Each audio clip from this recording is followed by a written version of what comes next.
I told my boyfriend you're not putting that thing in me. My boyfriend and I have been in a relationship for just over 3 months, and it has been a wonderful experience so far. Although we haven't had intimacy yet, a few days ago, we came close to it in his car. We've had discussions about having intercourse and what our expectations are in that regard.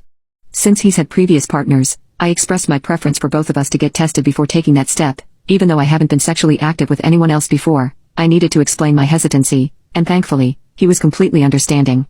He assured me there was no rush, and he was willing to get tested. He questioned why I wanted to get tested when I hadn't been sexually active with anyone else, and I explained that it would give him peace of mind, knowing I was clean. He seemed to think it wasn't necessary, and we ended the conversation there. Recent events brought up the conversation again, and he expressed relief that he had stopped things in the car because he didn't want my first time to be in such a setting. I agreed, and said especially considering we hadn't been tested and didn't have a rubber on hand. He seemed surprised by my response, and I believe he may have assumed that if he came back clean after testing, we wouldn't need a rubber. However, I emphasized that there was still a risk of pregnancy, even if I was on birth control, and he pulled out. I wasn't willing to take that chance at this point. The topic of having children has always been a challenging one for us. He really wants kids, whereas I do not.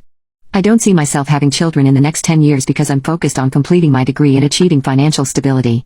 He, on the other hand, is in the process of transitioning to a higher-paying job. It wouldn't be practical for us to have children anytime soon. I explained that I didn't want to take the possibility of having children away from him, but his response was, "We would talk more in depth when the time comes, right now let's just enjoy each other." We haven't touched the topic since then. Anyway, I suggested that we could only have intimacy if he agreed to wear a rubber or consider a vasectomy. His response was, "It wouldn't be the same," and said you lost me. He expressed no interest in the idea, and I responded by saying that I didn't want to have sex without these precautions. He accepted my decision with a simple "that's fine," and we left it at that. I must admit that I was taken aback by his reaction because he doesn't typically respond this way.